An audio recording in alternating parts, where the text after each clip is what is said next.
ছাঁকনির মধ্যে দিলে এক্সট্রা যে জলটা এখান থেকে দেখো পড়া শুরু হয়ে গেছে, তখন গিয়ে মানে শুধু টক দইটা থাকবে, এক্সট্রা জলটা থাকবে না।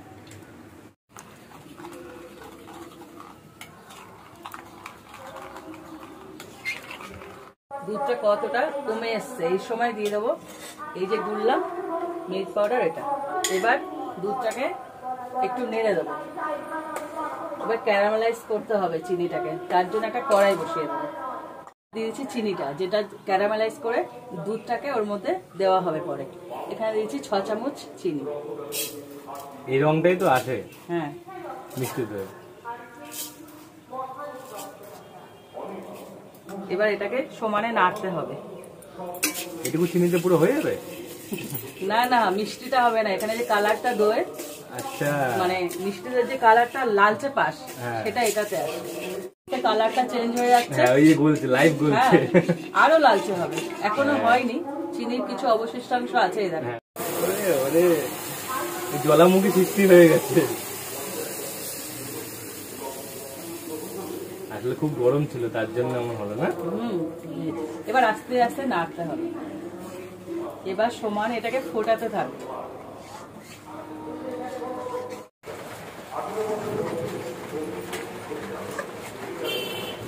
এর মধ্যে এবার দিয়ে দিচ্ছি, এখানে 500 গ্রাম মতো চিনি আছে, এটা আমি অ্যাড করছি।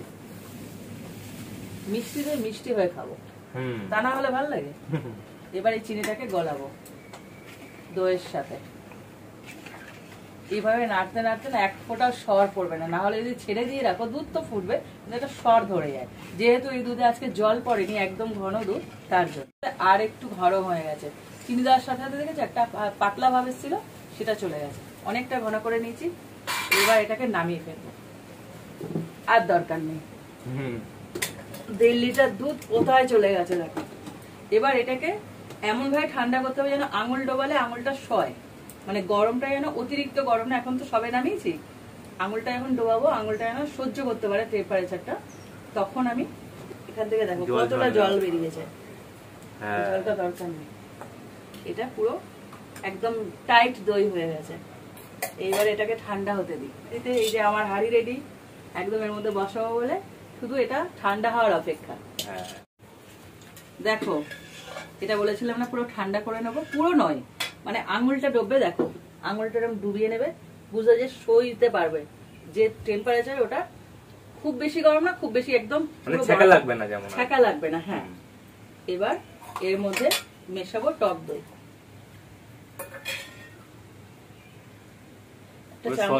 সলিড হয়ে গেছে।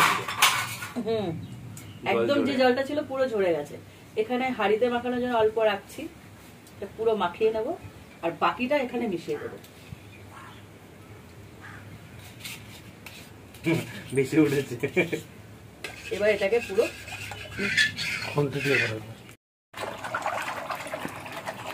এটা ঝাঁক উঠছে, দেখেছো কি সুন্দর।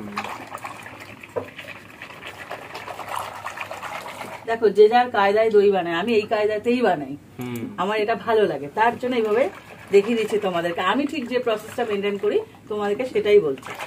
দেখো কি সুন্দর ঝাঁক উঠেছে। আর এখানে দইটাকে ভালো করে হাঁড়ির মধ্যে মাখিয়ে নেব। হাঁড়ি নয়, এটাকে কি বলবো, দইয়ের একটা ভান্ড, এটা হাঁড়ি ঠিক নয়, দই রাখার পাত্র। ভালো করে একদম পুরো মাখিয়ে নিতে হবে, সাদা হয়ে যাবে। এতে কি বলতো, দইটা ভালো বসবে। তোমরা কিন্তু এই মাটির পাত্রটা ইউজ করো, খুব সুন্দর বসে। খেয়ে নিয়েছি, এবার আমি এই দুধটা ঢেলে দেবো। দুধ আর দুধ নেই, এটা কমলা দুধ হয়ে গেছে। এই দেখো মা বসিয়ে দিল এটা, এবারে জমবে পুরো। কালকে সকালে গিয়ে হবে না? কালকে সকালের মধ্যে না, এটা 4 থেকে 5 ঘন্টার মধ্যে জমে যাবে। দেখাবো কালকে সকালে। আগের দিন যে দইটা বসিয়েছিল মা একটু কেটে দেখাচ্ছে, দেখো কি দারুণ হয়েছে। আপনি খান, খেয়ে দেখ। খেতে মালাই মুখে পুরো মিশে যাচ্ছে।